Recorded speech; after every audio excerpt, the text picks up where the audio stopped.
I'm Megan Haupt. I'm Chief of Staff with the National Association of State Mental Health Program Directors. Again, I'm very excited that Jennifer Corbin and Lieutenant Steve Thomas are joining us today about co-response and safe stations in Anne Arundel County in Maryland, episode 172. And just to let you know, this is the registration page for the Crisis Jam. For those of you watching this by YouTube, this is where you would go to see, to register. Remember, you need a Zoom account. There'll be authentication for that. You can see past episodes. You can see feature presentations, quotes, past trivia, crisis trivia, hot seats. So great for that. We've had 400 unique speakers, almost 500, I hear. So if you have any ideas on speakers, let us know that. Look at all those names, and we have even more.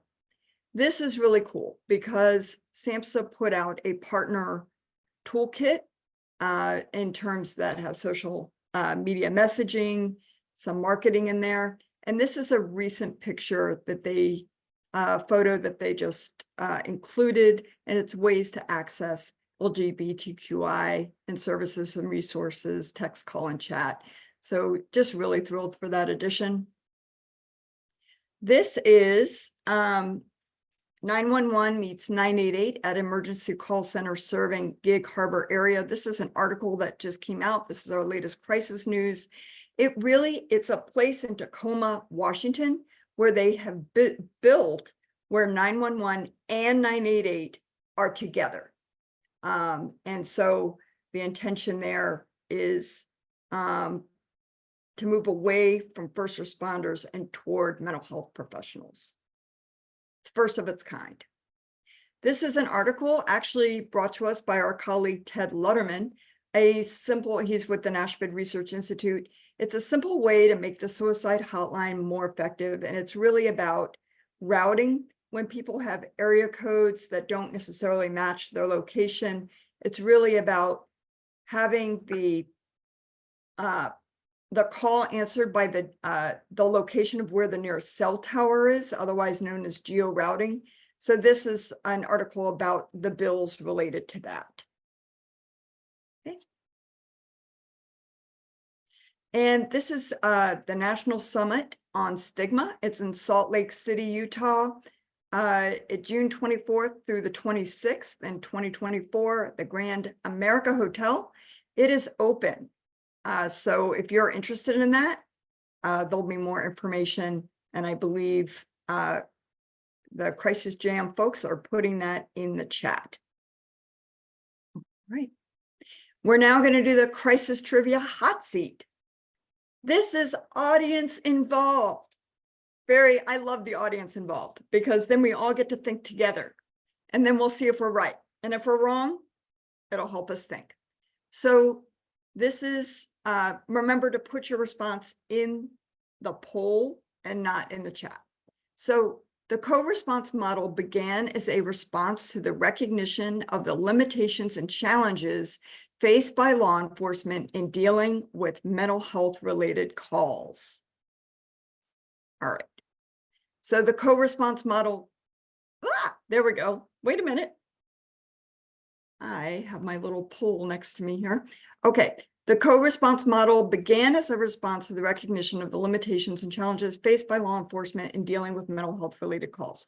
What is the primary goal of the co-response model in behavioral health emergency services? A, to minimize response times.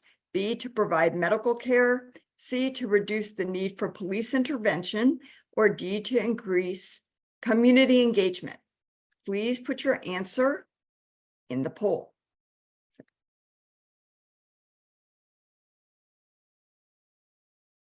All right.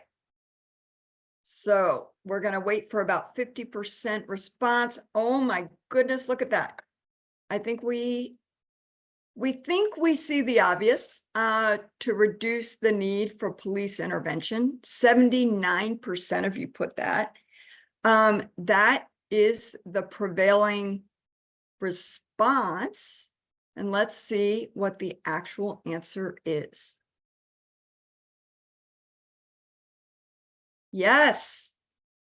Well, let's talk about this one. This is interesting. So the co-response model reduces police intervention by involving mental health professionals alongside law enforcement officers. It offers specialized assistance, appropriate referrals, preventative measures, community engagement, and training and awareness. So way to go, audience. Fantastic. Now, interestingly, this leads us to our feature presentation. Jennifer Corbin and Lieutenant Steve Thomas. Jennifer Corbin is Director of the Anne Arundel County Crisis Response System, and Lieutenant Steve Thomas is CIT and Peer Support Coordinator for Anne Arundel County Police. Now, they may have a different perspective on that trivia question. Their model does something a little bit different in co-response. So the Crisis Jam is all about opening our minds and looking at things from different perspectives and getting ideas from communities. So let's go to them and go for it. Thank you so much for being here. And just go ahead. Thank you. There you go. Okay. So thank you so much. Just real quick, I'm Jen Corbin. I'm a licensed social worker here in Anne Arundel County, Maryland, and as we said, the Director of Crisis Response.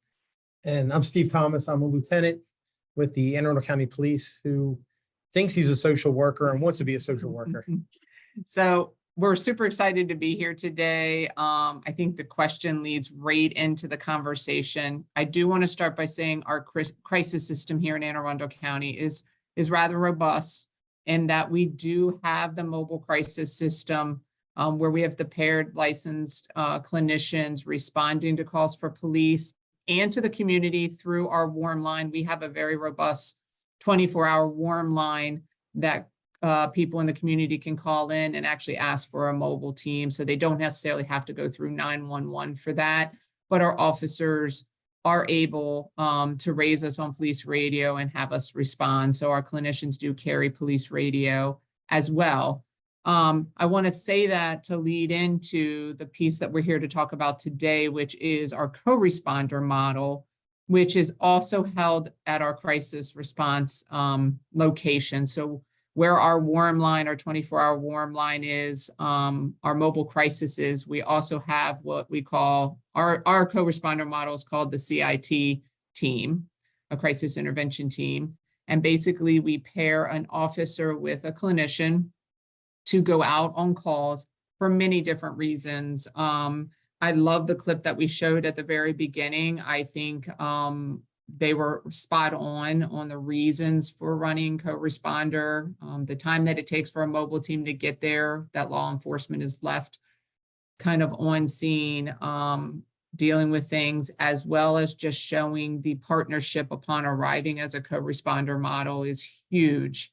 The one thing I want to say in starting this out today is that there's two key pieces to this. When we look at that question, Steve and I answered it with D, because our ultimate hope is that we increase in community engagement and that we build back a trust for police to be on scene and to be seen as helpful and not hurtful. Though we actually know the goal is to reduce police intervention. I don't always want to reduce police intervention. And that's kind of what I hope you can take out of this today, that there is a benefit many a times to have a special trained officer on scene for those calls for service.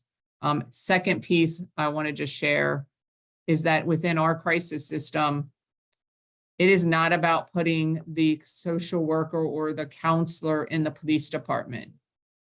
We put the police department into the crisis system. It's a model in which I really, really believe in. It is a piece that I think is super important because it shows the officer how to continue to keep their skills up on the CIT side, on the crisis intervention side. And it also allows us to work throughout the crisis system using the partnership. That means sometimes an officer can get on the phone on the warm line and help answer questions for someone. It could be that mobile crisis doesn't want to take law enforcement out with them, but a patrol officer, but rather a CIT officer. One of the pieces we work really hard here is to reduce that stigma piece. So our officers in-house are in a softer uniform in an unmarked car. And when we started this in 2014, one of the first things Jen had us do was Jen and I trained the entire police department in mental health first aid. So everyone has that basic level. Side effect, we had a 21% reduction in use of forces. We have voluntarily trained 28% of our department. And what I mean by that is in the CIT model, we do the 40-hour CIT training.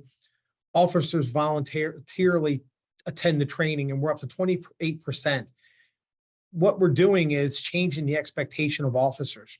And when you hear the national trend of saying keep police away, it's actually given the expectation that officers fulfill that I can't be helpful. We're doing the opposite. We're training officers. Officers want advanced training. We're giving them the advanced training to allow them to be helpful to people in crisis. And the expectation, and we give the expectation that you are going to be helpful to someone. And if you need additional resources, we are here to supplement that with the resources. It also allows us to work in other areas of the community that crisis normally doesn't assist. We're able to decriminalize working with judges, state's attorney, public defenders that help people to decriminalize behavior when someone's in crisis so that they are getting help and we're not hurting them. And a lot of this is seen through partnerships we developed through our Safe Station program. As you saw at the beginning, it was about the co-responder model and Safe Station program. Safe Stations is a program that we implemented with the partnership of our police department, fire department, our emergency rooms, our health department, and our state's attorney to address our opioid epidemic that we were having here in the county back in 2017. And what we did is we opened up every fire and police station in the county to be a place where someone struggling with any type of substance use could come, and they would call the warm line and we would dispatch out to get them the treatment they need. A lot of what we do since then, because we've been pretty successful, over 5,000 assessments, we have a 70% success rate in connecting people to treatment and a 50% success rate of people staying sober plus 60 to 90 days, if not longer. Within this model, the reason I share it is what I didn't expect to happen was how the co-responder model would impact our community and really change the thinking of our programs. And what I mean by that is it was the officers taking people to the stabilization centers. It was the officers taking them to treatment. What was interesting was as time went on, and we do a lot of follow-up in our CIT. I would say our CIT team does more follow-up than initial dispatch. In that, what we didn't realize was going to happen is that the clients or consumers were going to connect so well with the officers. And that's how, when Steve talks about linking to the judicial side, is that they started to ask the officer they were connected to go to court with them, or to go and speak on their behalf on how well they were doing, to take them to pretrial and probation if they were dealing with consequences of their substance use. And so while that's a small piece of our crisis system, it's been a huge impact because, as you see, we've had 50% of the people who come through be able to maintain a good amount of sobriety. And when they can't, it's okay. We're there to kind of help them navigate the system again. But I think as a social worker, when I was setting this program up, I was doing it on the person-centered model instead of kind of going to the hospital and telling them what they're going to do, or telling them this is the model they must go to because you need withdrawal management, you need inpatient. We allowed them to come to the police or fire station when they were ready and kind of tell us what they wanted. And from that, the effect has been, we don't really use the fire and police stations much anymore. We're so successful that we're meeting people in the community, that the word has gotten out through our peers and through our care coordinators that, this is a system you can trust, and you can now just call in and ask for help. But that was done through a co-responder model along with fire and police. And we've seen a great success. And I just kind of wanted to share that as a piece to what we do in the co-responder model, as well as I know there's a lot of talk around drop-off centers for police officers to take people instead of the hospital. We do it a little differently here. We go out and assess the situation. We don't have drop-off centers, but we have some stabilization and walk-in centers that we can utilize as long as someone's not a danger to themselves or others. An officer will take them there and make sure they get checked in and get the help they need. In our county and really in the state right now of Maryland, we are still working towards if someone needs to be emergency petitioned for us, is a danger to themselves or others, they still have to go to the emergency room to be evaluated. So this is a little bit lower risk that we are working with. But the key here is just the partnership that we've been able to develop through our crisis system. And what Jen didn't say, though, is when we started Safe Station, it was strictly just to keep people alive. The epidemic was that bad, but now we're able to change lives, and we become, as officers, the social supports. We've actually been able to work it with our judges, and this shows how it's a whole community team together, where if someone does have a warrant and is prohibiting them from getting in treatment, we take them to the courthouse, unhandcuffed through the front door before a judge, who the judge will then recall the warrant and release them back, and really with the encouragement and that expectation that they are going to complete treatment, the expectation that their life is going to be changed. And that's where we have had the greatest success. And another, and so that's just kind of one piece of what we do in regards to our co-responder model. I think the unique piece, and we saw that in the video at the beginning, is what we can do to be supportive. It's that follow-up care. I love in that piece that they were talking about, and I believe it was Nashville or where the program was that was doing the co-responder model. They talked about the key is not the actual call for service. It's what we can do to follow up and be supportive throughout. And what we have found in our people that we're working with is that the follow-up is the key, right? We reduce the crisis rate at the point in time, and we can be there together, clinician, officer, peer, whatever kind of team it's made up of. But it's that follow-up to show them that we're continuing to support and to fill gaps for them and help them in any way possible. One of the keys to doing this is that if the person goes back into crisis, they have several options and resources available to them to reach out for help. And hopefully we don't get to that extreme crisis level that we were at before, as well as just kind of supporting our community on a day-to-day basis. And the biggest compliment we receive is when people that we have helped give back to us. We're running a CIT training this week, and 2 of our presenters are people with lived experience who we helped when they were in crisis, and they're given back by teaching our officers and officers from other jurisdictions their life experience. One, Melissa Owens was the CIT International Person with Lived Experience of the Year last year, where she shares that her presentation is Patient Not Prisoner, How CIT Saved My Life. And it's how officers got her to the hospital instead of arresting her. And then how, as a CIT unit, we followed up with her, taking her to her doctor's appointments, having that bond with her, that we are the ones that became the social support, working with her family, maintaining or getting her to a point of stability where she's back in the classroom as a thriving, great public school teacher. And she does teach at CIT International at the program each year and is really sharing her story. So you can look it up. She's really putting herself out there because she wants to show the difference it can make on two counts, right? Mental health, and that you can be successful in life and have mental health issues and get help, and also to show that when you are struggling, she gives really good ways to set up a plan of care using the police as maybe one of those in her plan. So it's just something, if you want to look up, it's called Patient Not Prisoner.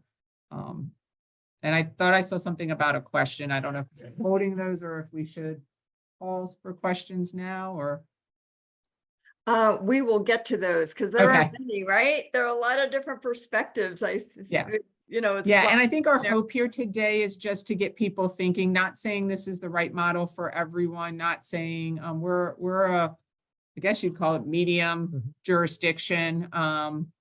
But the hope is just, my goal in talking with individuals that we serve, and we have a lot of people with lived experience who work in our crisis system here. We don't call them peers. We actually look at it a little different here, but the goal here is to just start thinking back to how do we pull in our law enforcement, because they are at times going to be first on scene. They are going to need that intervention. There's going to be that piece where we're going to have to share the space on a call for service, and how can we work and be better partners. And we extend that out to fire as well. So both police and fire, we do a lot of training. But I think the goal today is just to share our model. It might not be for everyone. Like I said, smaller jurisdictions may have to do things differently, but if there's something you can take away from this, that's the hope, is just to start sharing that space of conversation between the counseling world, the lived experience world, and law enforcement. And the final thing for me is that when Jen created the system, we started providing peer support to officers, and that's where the empathy comes from. We as police live in the community. We have the same challenges as every other community member with our friends and loved ones. And as we help, we take care of our own mental health, from the trauma that we experience as first responders, all the way through other traditional mental health crises that our loved ones have. That's where officers really gain empathy for the community, because they recognize is I'm part of the community, my family's part of the community. And again, how can we be helpful and not be hurtful to our friends in the community? And I think, just to wrap it up, the piece that he just said that just hit back to me, we just did a big training with all of our judges in the state of Maryland.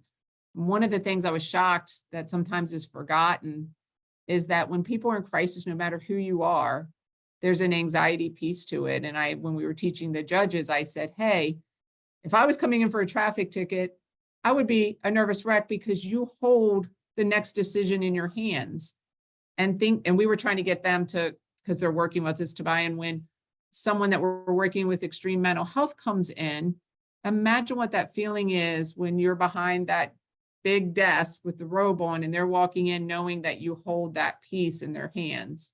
It's the same concept here that we try to talk about when we train CIT officers. When you arrive on scene, just remember that feeling that any person has, because law enforcement holds that power. And how can we make sure that we can kind of de-escalate that piece and work together? So it's just that understanding that in many situations, there's a very anxiety producing piece to every person who has to deal and maybe not have control of the situation. So the goal is, by working together, that there's ability to share that responsibility of de-escalating that situation. And not everything that we go on needs to be de-escalated. I just want to say, many a times it's providing resources. We went just yesterday out on a follow-up, and all we did was listen to the family, have a conversation about the first interaction and like where we could be more helpful the next time. They weren't in crisis. We just went for a follow-up. So not everything we do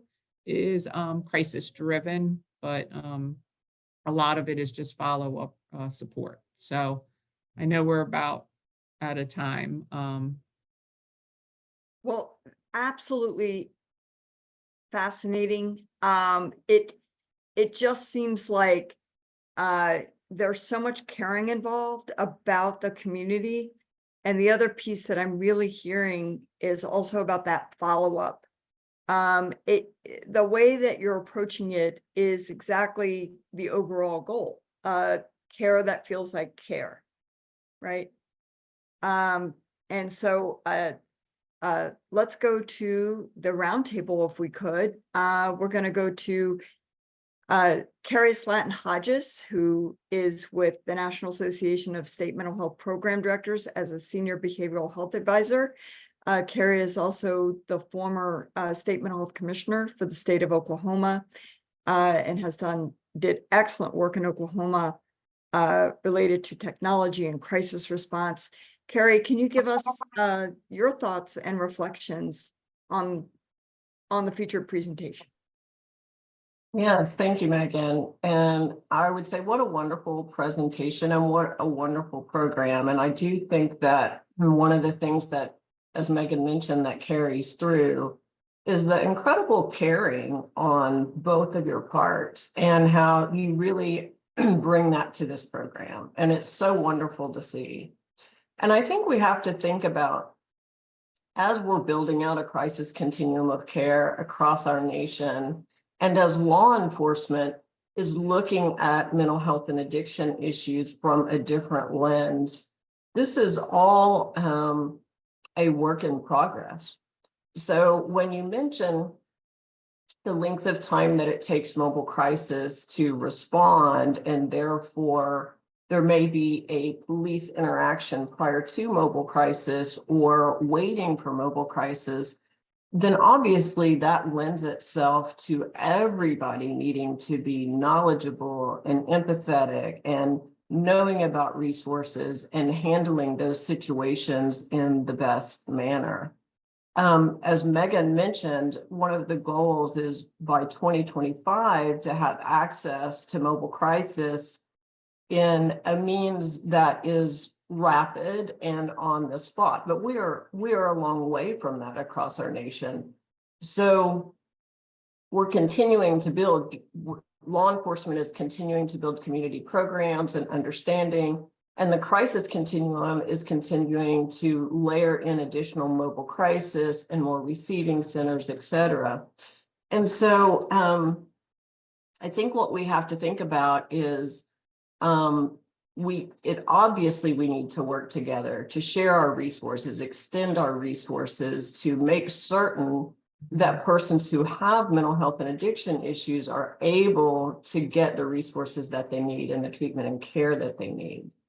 One of the things I think that lends itself so much in the debate, which there hasn't been a debate about co-response or law enforcement response, is the fact that still across our nation, there is a high percentage of people who have substance use disorder and who have mental health issues that get moved along the criminal justice route as opposed to into care and treatment.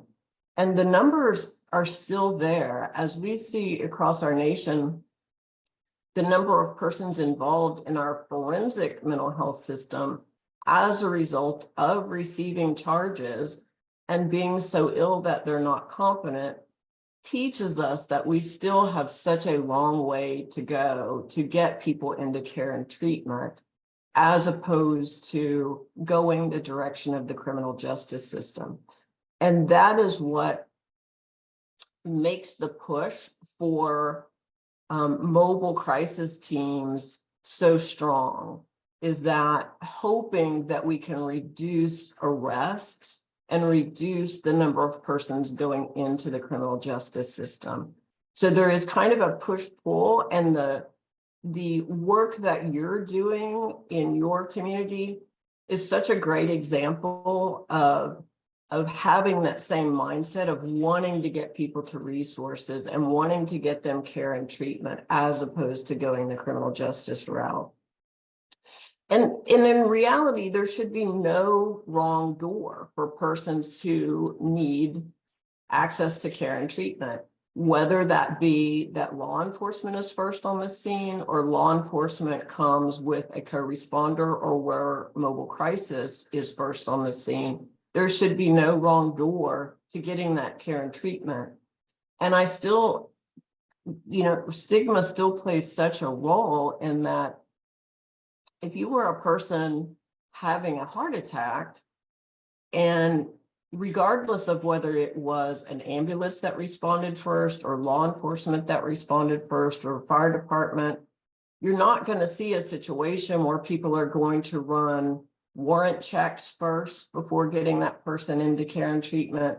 They're going to immediately think about how do we get the immediate need that this person has for healthcare taken care of. And that's going to be the priority over everything else. And we still have a ways to go to get there. And I love your safe space where persons can come in, and what is first and foremost is how I can link you to care.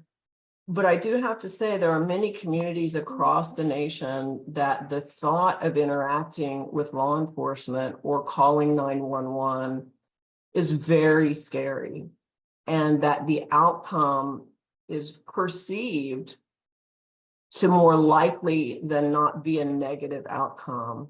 And that's why we have to have options like 988 and mobile crisis response, where that fear of law enforcement still exists.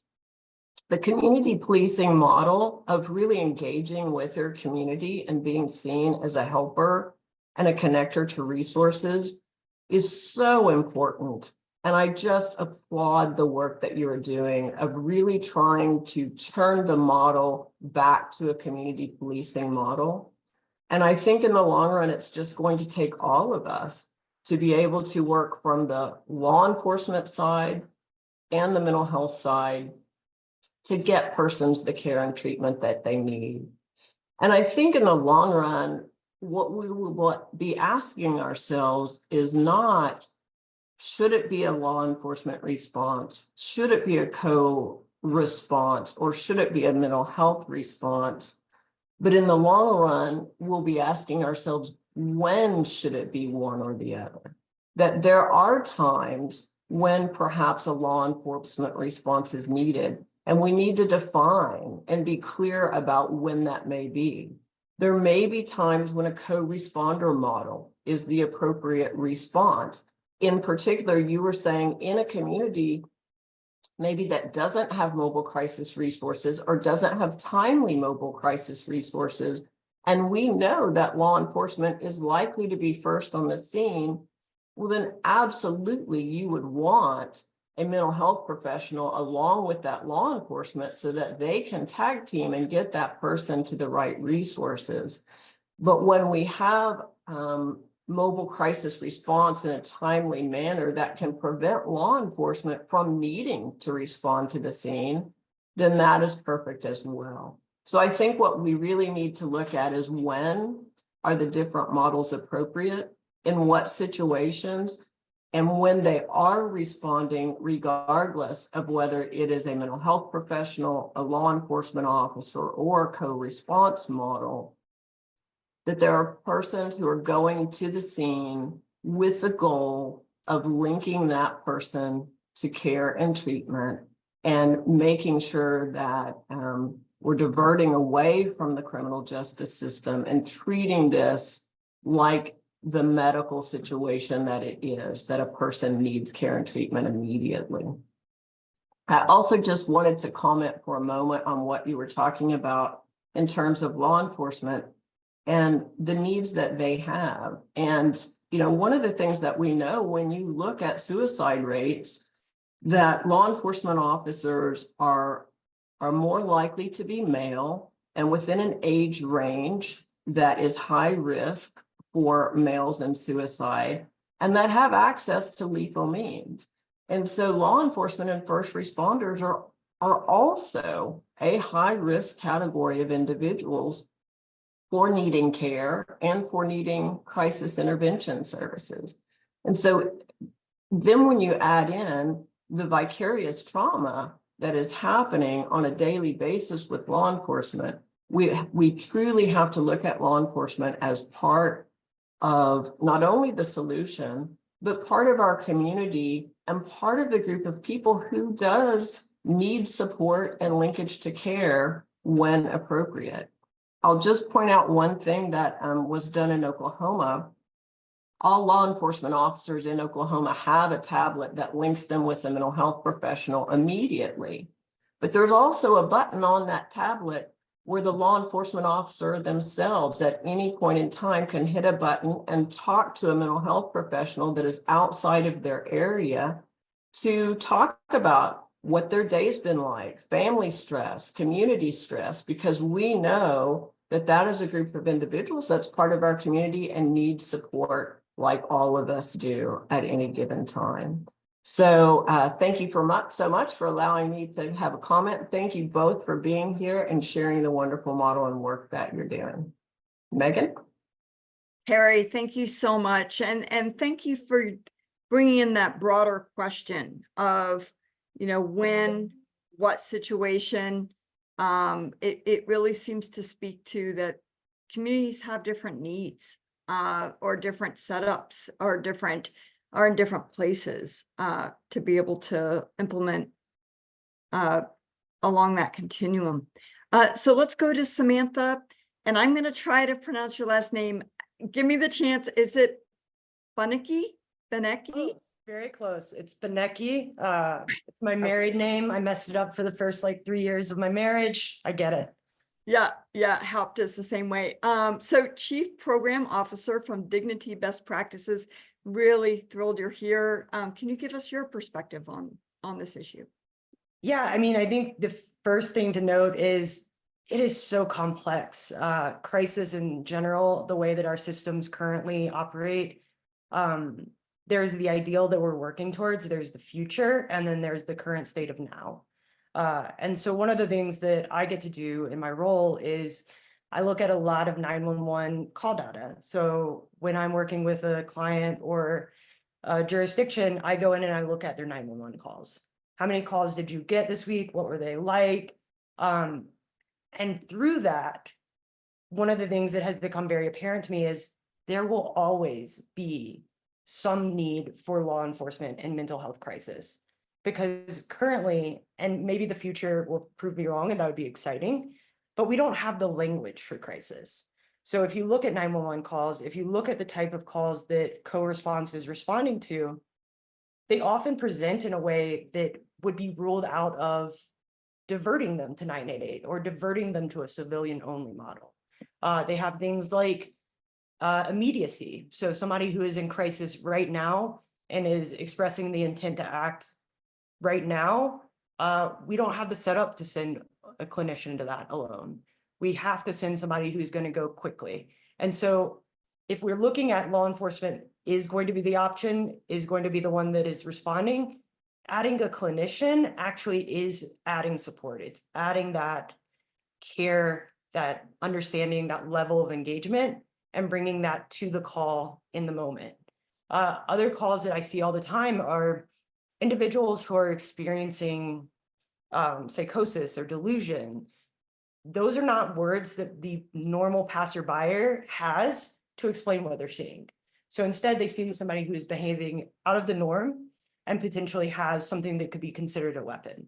And so when you look at 911 call data, when you get into these systems, it's going to take time, and it's going to take us educating the public on how do we communicate what we're seeing and being mindful that our language can have bias.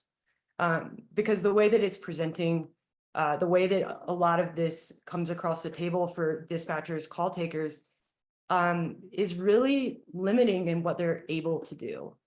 And so kind of understanding and having the capacity of like, this is the reality we're in. And so then looking at co-response as this is a program that gets clinicians and officers to these, gray areas quickly, and allows there to be both.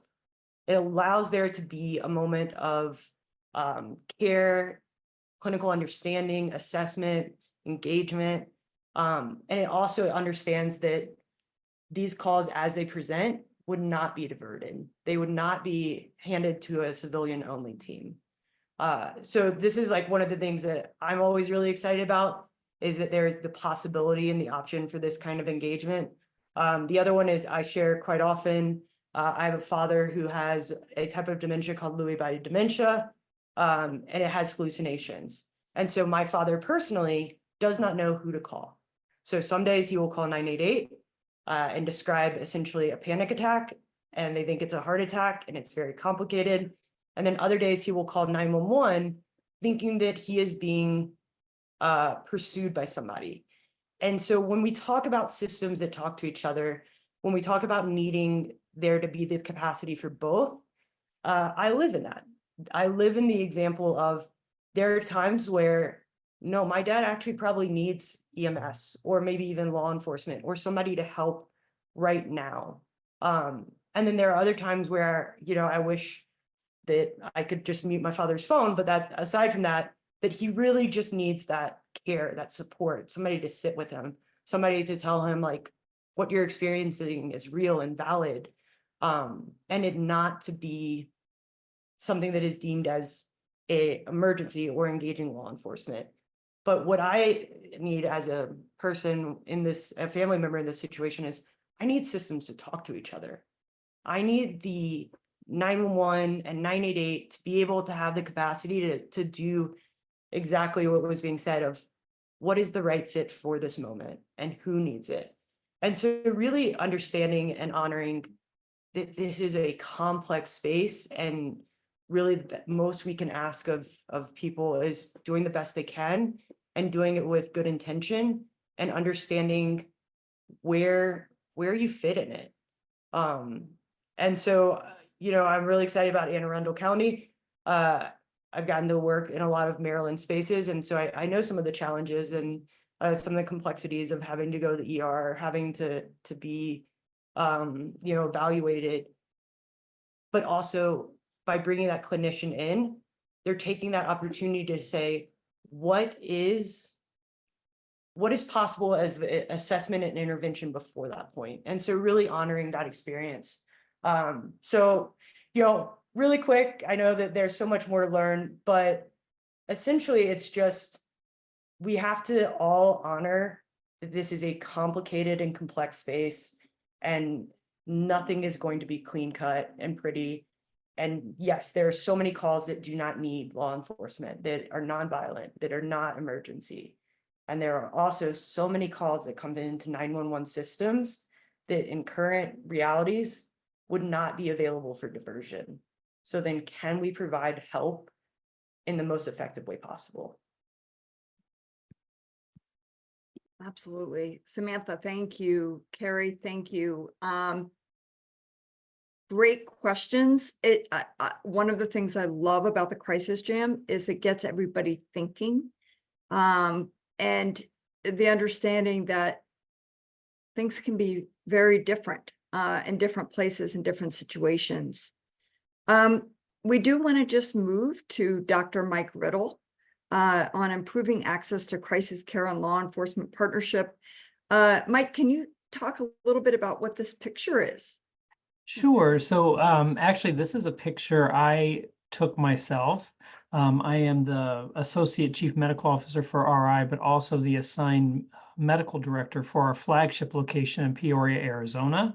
And one night on my way home, I came outside and saw a line of officer vehicles outside of our police entrance. So I thought I would take a shot, and it's become viral around RI since then. So what it does is this really, I think, portrays our strong relationship that we have with law enforcement. And so in this discussion with me, I do want to applaud the roundtable discussion. I think there were some excellent points. I think that a lot of folks in the mental health community are very sensitive about law enforcement, and hey, it's for good reason. So, I mean, if you look at the evidence in the literature, historically, 1 in 4 fatal police encounters involve someone with severe mental illness. Not okay. And historically, 1 in 5 of all jail and prison inmates has severe mental illness. Again, not okay. And so I think our goal in each of our communities, like we keep saying, is to continue to advance, evolve, learn, try and predict. But today, unfortunately, it still remains a little bit unpredictable, and there is a very significant gray zone. And that's why I'm not gonna hate on a co-response model. I'm in Maricopa County in Phoenix, Arizona, where I see all three models. I see crisis mobile team only, I see law enforcement only, and I see co-responder units, and they all kind of do what they do well. And so I think it's important to kind of respect where we are today, and that we are growing and we are improving and we are doing our best to divert folks who are challenged with mental health symptoms and not placing them in jail, not booking them on charges, not just kind of compounding the problems that they're having in their life, and trying to help engage them and get them into treatment so that they can advance and meet their own goals. And what I see the crisis response, or the crisis receiving center, I'm sorry, their involvement of that truly is to be a champion of spreading the message, to be an educator, to offer a no wrong door solution to folks right at the beginning of the crisis, whether we receive a mobile drop off from a mobile crisis team, law enforcement, family, it just doesn't matter to us. But when we talk about law enforcement, we do a couple things in particular that are very purposeful, one of which is portrayed in this image. So we place our law enforcement drop off in a strategic area on our campus that's very easy to see, and we make access for law enforcement officers rapid and simple. It's a 3-minute drop off, because we know that if a drop-off time at Peoria takes a really long time, officers will choose jail, officers will choose ED, and we would say that neither of those models have as good a results as if you have a complete mental health response. You're not bringing in other things, but that's not always the answer. And that's the thing that I'll admit. There are folks that need to go to the emergency department. And in fact, we send 5% or so folks who are brought to us from law enforcement to the emergency room for additional medical stabilization. So that there's just no one size fits all model. It's always going to be kind of this diverse model where we're learning how to use it better over time. And then the other thing that the crisis response centers really do for the communities is we engage with law enforcement all the time. I've had one-on-one conversations with law enforcement officers that just want to pick my brain about something that happened to them in the community, and not understanding our response, or not understanding why something wasn't criminal. And I'll just sit and have a long conversation with them. I hope they leave that with more information and an altered perception. We also, hold monthly community meetings where law enforcement officers come, they engage with us. We have multiple avenues for feedback to make sure that law enforcement officers are having a good experience using the crisis receiving centers, and our guests that we're serving at our center are having a good experience using our services, so that we also ourselves are constantly learning, but making sure with law enforcement that we are the drop-off preference and not emergency rooms and jails, so that we can start things and then make those decisions quickly and get folks where they need to be if we need to pivot. Dr. Riddle, thank you. I'm loving the theme that I'm hearing about the underlying goals of what we're trying to do: engagement, empathy, follow-up. So thank you for your perspective. Thank you for sharing. Really appreciate it. Thank you. Great. We're now going to move. As I said, the 988 grantee meeting is happening in Chicago, so SAMHSA is there. They will be here next week. We're now going to move to the NASHBID spot with Carrie Slatton-Hodges, who is also on our roundtable. Thanks, Carrie. Go ahead.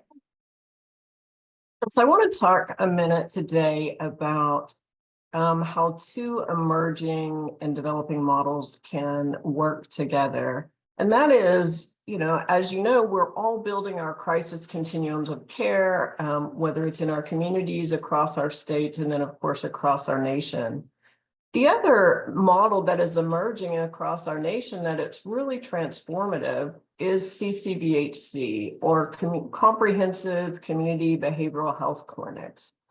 And it's amazing the overlap and the commonality between these two models. CCDHCs require a community needs assessment of what gaps exist.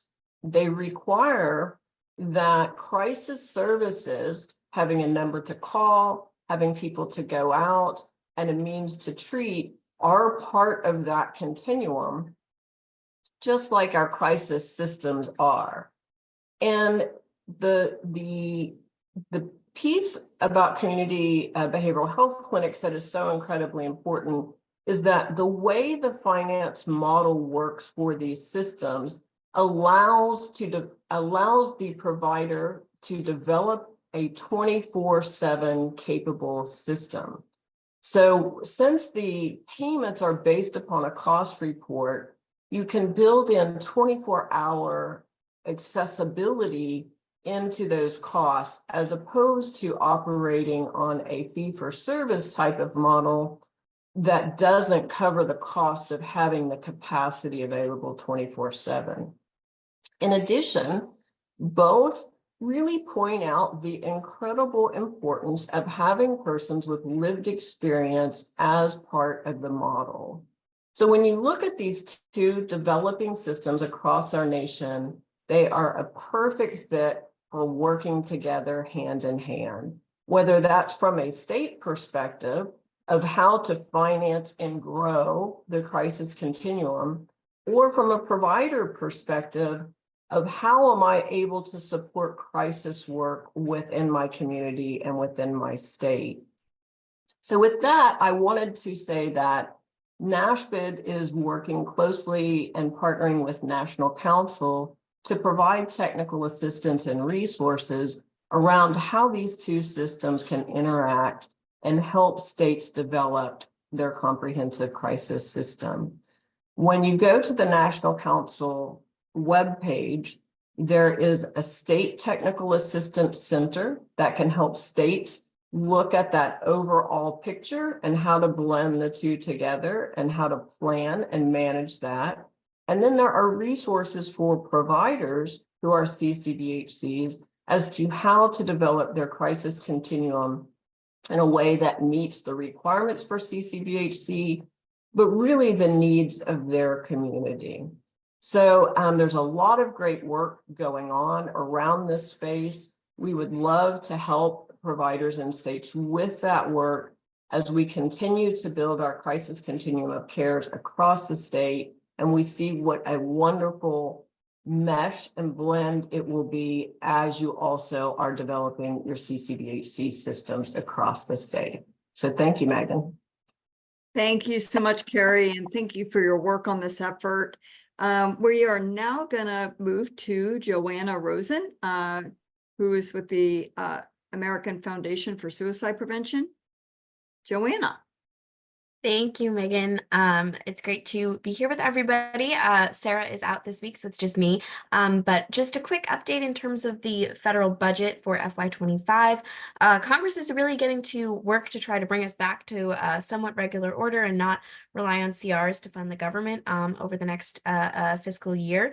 So House deadlines for member submissions for FY25 to the committee are approaching, with member request deadline originally for today, but that has been extended to Friday this week, we've just heard. So that's good, and it'll give House members a little more time to get their submissions in a very short-term turnaround. The announcement was made last week on Thursday. So really quick deadlines for them, and this will give them a little more leeway. Senate deadlines begin a week from today, and those deadlines vary by committee, with the Labor, Health, and Human Services due May 14th. So looking forward to seeing what gets included in FY25, and we will keep you all updated as we move forward. Thank you. Thank you, Joanna. We are now going to move to Stephanie Hepburn for Crisis Talk. Stephanie, are you on? I am. Thanks, Megan. So I'd like to introduce Sam Dorison, who's Reflex AI's CEO and co-founder. Last week, I was on Reflex AI's free home team app, and I chatted with Blake, who is an AI simulator persona. And the app is designed to help military veterans and family members practice having tough conversations about mental health and suicide with their peers. Sam, you told me that these conversations are similar to flight simulators for pilots. Can you explain what that means? Yeah, it's really great to be here with everyone, and just this whole conversation is incredible. What we mean by that is there's been a lot of talk about AI and how it can be used in mental health. And the intuition from the flight simulator is none of us want to get on a plane where the AI is flying the plane, but we're very happy to get on the plane where the pilot has been trained using an AI flight simulator. So that's what we mean by this. We've really been focused on how do we build hyper-realistic simulations for crisis lines, behavioral health centers, and others to support as a key part of training their staff and volunteers, while knowing that at the end of the day, you need a person on the phone to pick up those calls. Sam, how are crisis lines using the tech? Can you explain that a little bit? I know it started at the Trevor Project, so if you could just give a little bit of background and what's happening with crisis lines at present. Yeah, we're seeing a good number of crisis line partners incorporating these simulations into their existing training. So they have the content components of their training, they have discussion groups, call centers do it differently. But one of the common pain points that we heard, and Stephanie, we talked about this a lot, is that the manual one-on-one role plays that are really critical to demonstrating your skills, but also solidifying them and deepening them as you're building confidence, it's really, really manual. And being able to do a good chunk of that with hyper-realistic simulations is fantastic. And they also have immediate feedback after you do the simulation on your empathy skills, right? Did you conduct an effective risk assessment? Did you ask open-ended questions? Did you follow protocol? So that trainers really have this as a tool of as a big part of training, along with everything else that they're doing so well already. And you said that trainees can retake it. So let's say they don't feel like the scores reflected and they want to learn more, they can retake it. Is that right? Yeah, I started in this space as a crisis responder, and I remember the first time I had to ask about suicide risk, I couldn't get the question out, right, in training. And then the second time, I think I said something like, you're not thinking of killing yourself, right? Which is not an effective question, right? It's not neutral. It's certainly judgmental. So being able to do the simulations a few times, you get better at it as you go. You get more confident. You practice with different personas, so that by the time you're in final role plays with a human-led, with a trainer, you've ironed out a lot of those skills, and the trainers don't have to spend their time providing the same sort of feedback repeatedly, right, on those kind of core skills. Well, thank you so much, Sam. I'm going to pass it back to you, Megan. Yeah. Fantastic. Thank you. Sam, I'm wondering if you can develop something for parenting in the same way. That would be very helpful to a lot of us. Yeah. So we actually, I know maybe you were joking. I will say we work with Partnership to End Addiction in New York that has a parent peer support line. And so we actually work with them already. I'll put our email in the chat. We've been doing this since 2019, started the Trevor Project. So would love to follow up with folks. I know the agenda is super tight. that's wonderful. I mean, to kind of have that trial run before you're in the situation for real, and getting kind of used to and stepping up to what needs to happen. That's brilliant. Thank you. Thank you. All right. And thank you, Stephanie, for that article. Fantastic. And thanks for your questions. Just coming next week, we have Wendy Bailey, who is the State Mental Health Commissioner for Mississippi, to talk about outreach to communities of color and marginalized people. She'll talk about the CROP initiative, which is faith-based, just a wonderful initiative we've been sharing about. And the week after that, we have helping frequent callers to helplines, Dr. Brian Mashara. Just delighted that he will be here with us in 2 weeks. And so just want to thank everybody for being on. Thank you, Jennifer Corbin. Thank you, Lieutenant Steve Thomas, for your excellent, thoughtful presentation and enlightening us in all the kinds of different perspectives we can be looking at and what communities can be and what we really need to be thinking about. Thank you to the roundtable, Carrie Slatton Hodges and Samantha Benecki, and just Dr. Mike Riddle, Thank you, Joanna Rosen. Thank you, everybody, for being on, and Sam Dorson, Stephanie Hepburn. Just excellent perspectives and all of the thoughtful things in the chat. It seems like just from the chat, we could have a whole other crisis jam to talk about some of the issues discussed today. So thank you. Have a wonderful rest of your week.